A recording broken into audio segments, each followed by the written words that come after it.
AR-15, 11.5-inch, compensated with an iron-bonded bolt carrier, Trigicon AccuPoint with 1/6 magnification. Hey guys, how you doing? It's Henry at Mowers, Blowers, and Guns. How are you guys doing today? Welcome to another episode of my AR-15 budget build experience. I've had about 5 or 6 episodes on building this rifle. I put everything together with the exception of the upper, which was a complete upper I bought from Palmetto State Armory, PSA.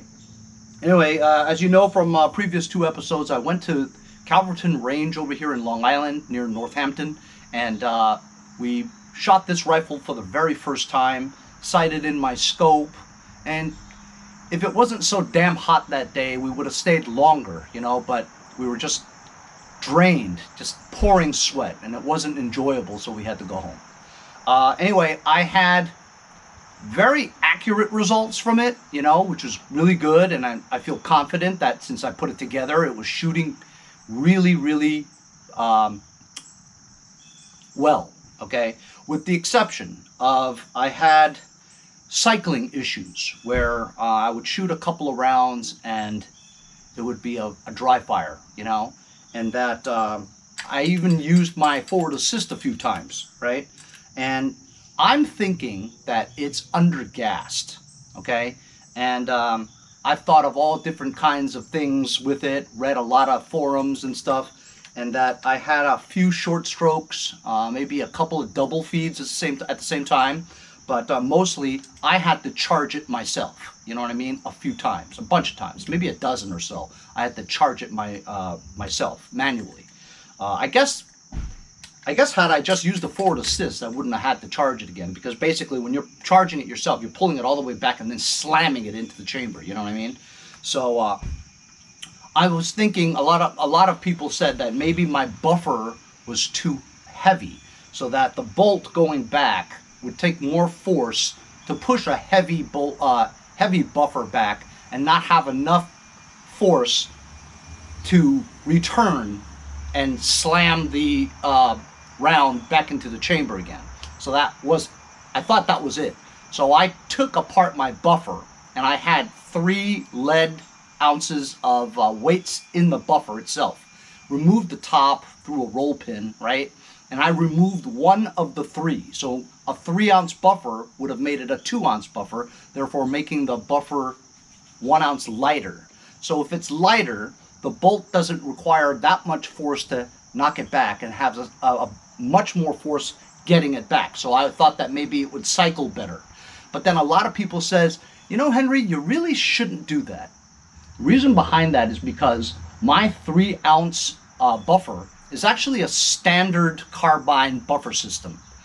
There's H1, H2, H3, which go to like 3.8 ounces for 4.6 ounces and what have you. So actually, my buffer is the lightest one there is for a standard AR, you know? So they said that if I took one weight out to make it 2 ounces, that's too light, and that I'll have some other issues down the line, you know? While it may fix my cycling issues temporarily, in the long run, there could be a lot of wear on the gun, which I thought made sense, you know? So I put the weight back in, so now my buffer is the way it was. But then I still have to figure out why it doesn't cycle consistently and reliably, you know? And so I thought, well, this is my first gas system. This is a carbine length gas system, right? And if it's undergassed, people said that maybe your bolt carrier group, the key, the gas key on your BCG is loose. It's not. And that it may not be staked correctly or tightened. It's not. It's perfect. And it's staked in the right places. And it's not crooked. It's solid. You know what I mean? So what else could it be? You know, could there be an obstruction inside the key to prevent gas from getting through? I just cleaned this BCG from, you know, the range event, and it's crystal clean, and also there's no wear marks, you know. So I thought maybe I didn't oil it enough, you know. There's not as much lubricity as you want, right? You like that word, lubricity? I mean, there's some wear on the charging handle, but it's just like a nick or something like that, you know. But I don't see any major evidence except for right here where the charging handle, the hook, you know, you can see some wear there, but I think that's, I mean, they're doing that a lot, you know, so that you're gonna have a little paint come off of that area. Let me know if you guys think that's you guys have that right? That's normal. These are the blems that it came with. It's just the little scratches on the marks. As you can see, there's my gas tube coming in, and it's tight, not crooked, not bent, not nicked, nothing, right? So then I was thinking maybe I should inspect the gas block, which is an integrated, you know, A2 style sight. And I was watching some videos on how to remove this, and it's just roll pins and stuff. And they, you know, they said that there are gas block issues where the two set screws are, you know, have backed out and it's loose and it's not against the, you know, ridge that it has there. And because of that, it's loose and therefore some gas could be leaking. But this is the A2 one, the sight one, which is, it's pretty much like roll pinned on there. You can't move it, you know? So but nevertheless, when I first got this, right, the Handguard, there's some play in it.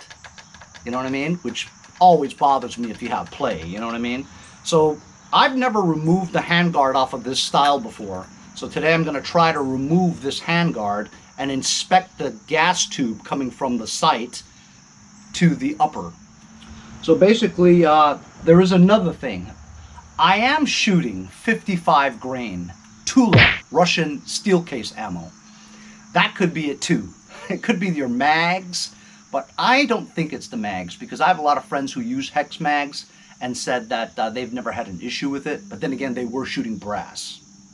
A lot of people said that hex mags suck and it's unreliable, and that you should try to use a Magpul P-Mag or maybe Duramags, you know, the steel ones. Give those a try.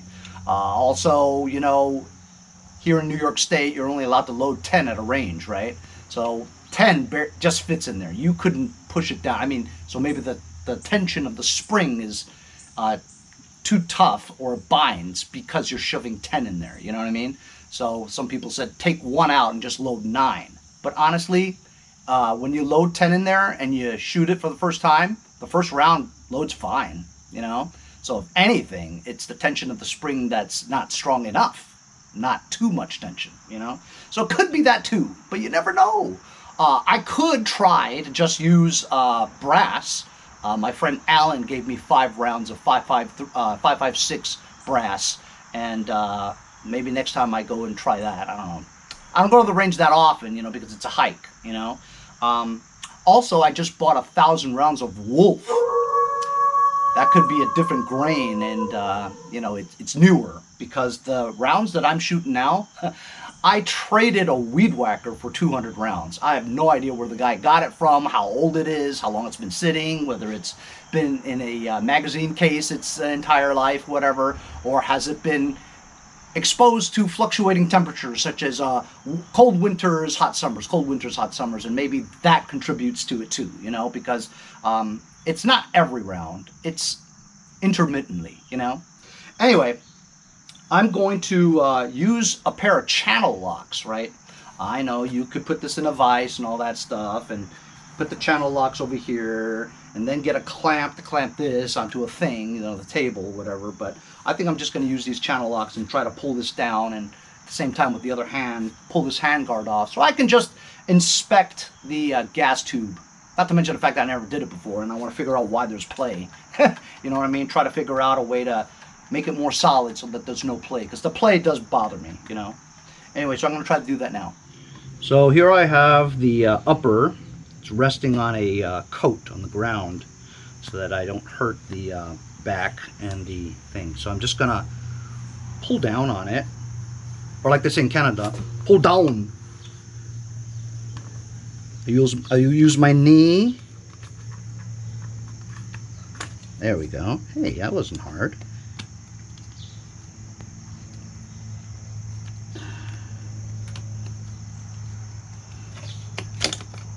I don't know, people make it seem like it's so hard. It's not that hard. Well, Henry, you're using channel locks. That's true. So there you go. You want to see if there's gunpowder residue anywhere here, because that would show that there's a leak, you know what I mean, somewhere. All the gunpowder residue was settling in one area. But as you can see, I've never taken this handguard off before, ever. First time ever I've ever done that. And it's spotless. And you don't see any dents, nicks, bends, well, other than the factory bend over here, you know. But it looks spotless to me. And it looks like the sight type gas block is seated properly with no movement whatsoever. So it looks solid to me. I'm inspecting the extractor. As you can see, that little button there, you can't push it down with your fingernail, too much tension, right? It'll bend your fingernail. But if you use this, you can see, moves freely, good spring tension, maybe too much tension, I don't know. The extractor looks fine. When I removed the front part of this bolt, right, you know, you can't use your hands and push down and make this pivot at all. It's under too much pressure, but it looks okay to me, right? And it's super clean and oiled, you know?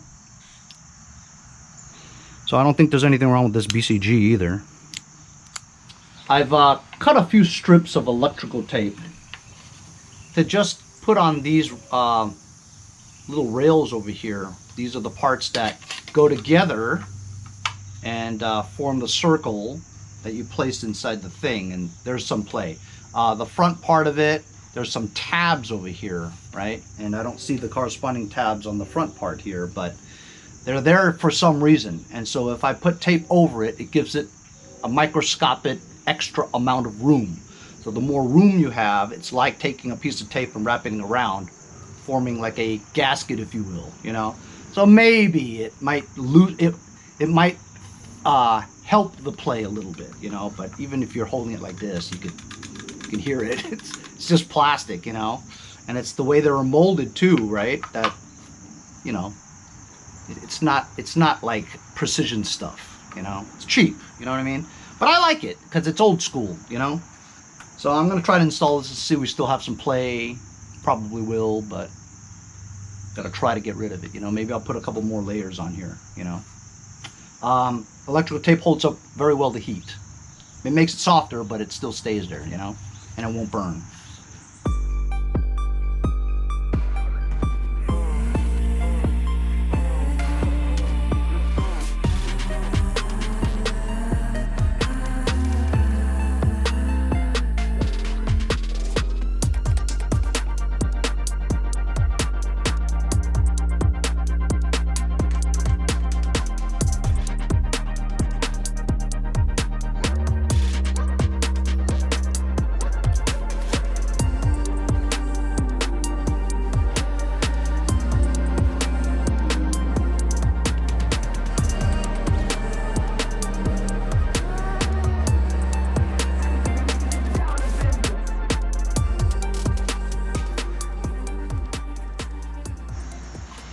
So it didn't work. Still has play. A little bit. And I find that this front part here, this has play. And I tried to lightly tap it down a little because there's like, I don't know, like a paper thin gap between the gas block and this round housing here. Like I almost feel that that's the reason for it, you know? And maybe this gas block is that paper thin higher than what it's supposed to be. That holds this so that it doesn't move, right? And that little smidgen of distance means that the holes are not well, it's so minute, you know what I mean, that I don't know if it makes any difference, but I've never done it before, so I'm just learning as I go. But you know, after you play with it a little bit, you can kind of do it with your hands without using that thing, but to get them both in, it's easier to have that thing. I think I might invest in a tool that, you know, you can put it here and you clamp somewhere else on the magazine well, and you just go like that and it pulls down. Anyway, I didn't really get anything accomplished, but at least you guys know what my issues are, and maybe you guys could, that are well versed in these rifle builds, that you could tell me if it's just my magazines. Could it just be my is it the magazines, or is it just the Russian steel case ammo, 55 grain, you know? Next time I go, I'm going to try some brass 5.56, see if we have any cycling issues, and try some wolf, which is new, that I just got. Maybe that grain is different. I need to go check, but I was running only 55 grain steel case Tula ammo, and I have no idea the history behind it, how old it is and all that, so maybe that was the issue. Other than that, shoots straight, hits the targets very well. As a matter of fact, I kept the target that I used, where I didn't think I knew where I was hitting, but actually when I got to the target to check, it was right on it. I had adjusted my windage to the left a little, so it's right there, you know.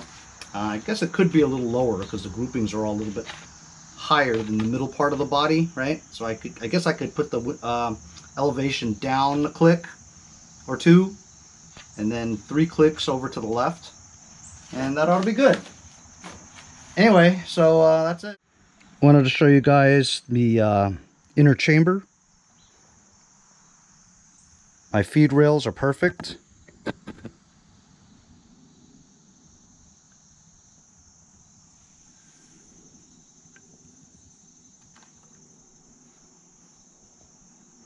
Don't know if you guys can see, the GoPros do not focus well close up, but other than that, they're very clear.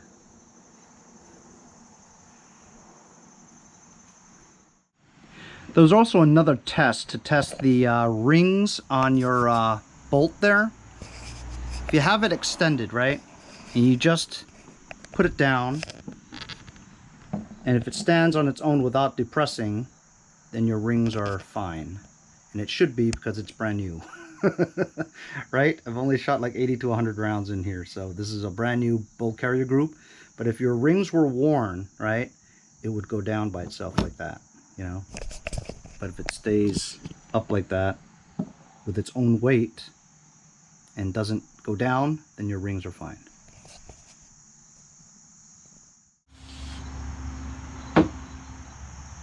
CLP.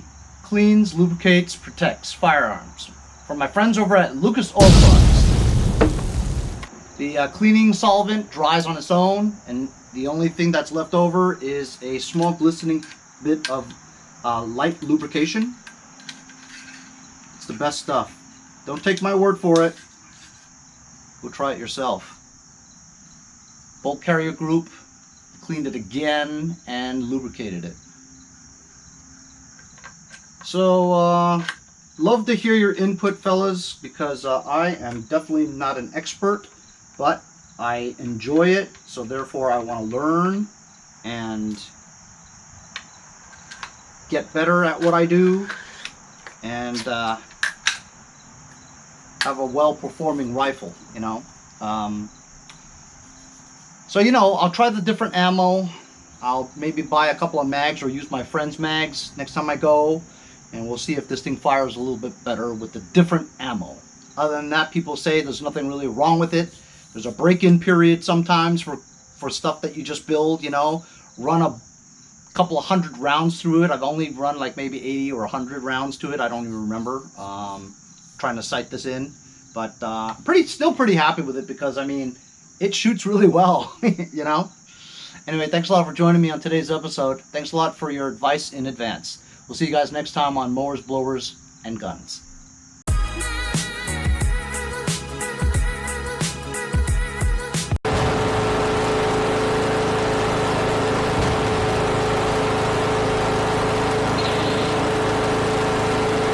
See you guys next time on Mowers and Blowers. Hey, I'm Henry from Mowers and Blowers. As a YouTuber that deals with small engine equipment on a daily basis, I worry about the harmful effects of the 10% ethanol that's in your unleaded gas from your gas station. Here on the East Coast, as winter nears, I think about storing my summer lawn equipment for the winter.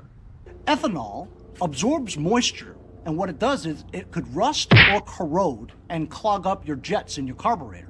That's why I use ethanol safeguard with stabilizers from my friends over at Lucas Oil Products. Before you store your machines, a little bit of Lucas goes a long way. When you're ready to use your machines again,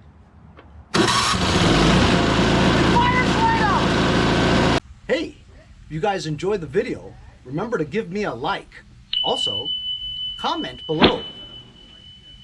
Subscribe. Remember, it doesn't cost anything to subscribe. It's free, right? Also, hit that little bell. That way you'll get post notifications whenever there's a new video and you won't miss out on any of them. Remember to follow my Instagram and Facebook, as well as if you'd like to donate $1 or $2, paypal.me/mowersandblowers. Really appreciate all the support.